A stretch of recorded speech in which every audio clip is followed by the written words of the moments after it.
अब बोलो। आज हम भारत की भौगोलिक संरचना के बारे में चर्चा करेंगे। भारत की भौगोलिक संरचना में भारत में विभिन्न प्रकार की जो स्थलाकृतियाँ हैं, भू आकृतियाँ हैं, उनका जिक्र है। भारत विश्व का 7वां बड़ा देश है। ये न ही तो बहुत छोटा है और न ही बहुत बड़ा। ये क्षेत्रफल की दृष्टि से ये दुनिया का 2.4% क्षेत्रफल रखता है, जबकि यहाँ दुनिया की 16% जनसंख्या निवास करती है। कर्क रेखा इसके बीचों बीच से गुजरती है और इसे 2 भागों में डिवाइड करती है। ऊपर वाला शीतोष्ण कटिबंध और नीचे वाला उष्ण कटिबंधीय प्रदेश पड़ता है। भारत की इतनी अधिक भौगोलिक विभिन्नताएं हैं। उत्तर की ओर विशाल हिमालय पर्वतमाला है जो इसे भौगोलिक एकरूपता प्रदान करता है, जबकि दक्षिण में बंगाल की खाड़ी, अरब सागर और हिंद महासागर इसके चरण छूता है। तो इसकी भौगोलिक सीमाओं को लेके केवल अगर पाकिस्तान की ओर से छोड़ दें तो सारा का सारी इसकी सीमाएं हैं वो प्राकृतिक हैं, जो इसे एक उपमहाद्वीप की संज्ञा प्रदान करता है। रेडक्लिफ रेखा द्वारा भारत और पाकिस्तान की सीमा निर्धारित की गई है, जबकि मैकमोहन रेखा के द्वारा भारत और चाइना की सीमा निर्धारित की गई है। भारत की मुख्य स्थल सीमा है वो लगभग 6000 किलोमीटर है, जबकि जलीय सीमा 6100 किलोमीटर है।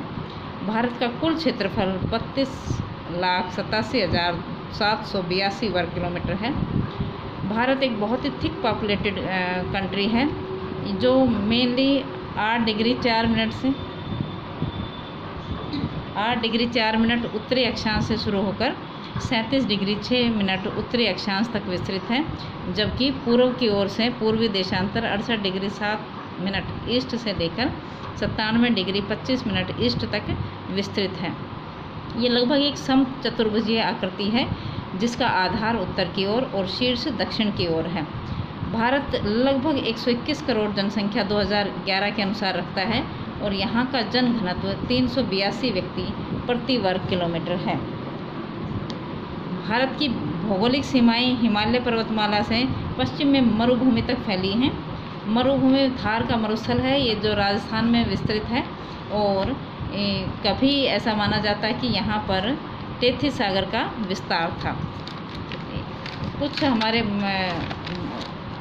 भूगर्भिक संरचना में जब हम देखते हैं तो यहाँ टेथी सागर का विस्तार था, और कंकड़ का मिलना, मोरिंडा का मिलना और शंख का मिलना भूमि की खुदाई पर ये साबित करता है कि कभी यहाँ सागर हिलोरे भरते था, जो अब यहाँ पर मरुस्थल का विस्तार बन गया है। इसी प्रकार से भारत 2 जलवायु कटिबंधों में है, क्योंकि कर्क रेखा इसके बीचों बीच से गुजरती है। ऊपर वाला हिस्सा है वो शीतोष्ण कटिबंध में आता है, जबकि कर्क रेखा से दक्षिण का हिस्सा है वो हमारा उष्ण कटिबंधीय जलवायु की ओर रखता है।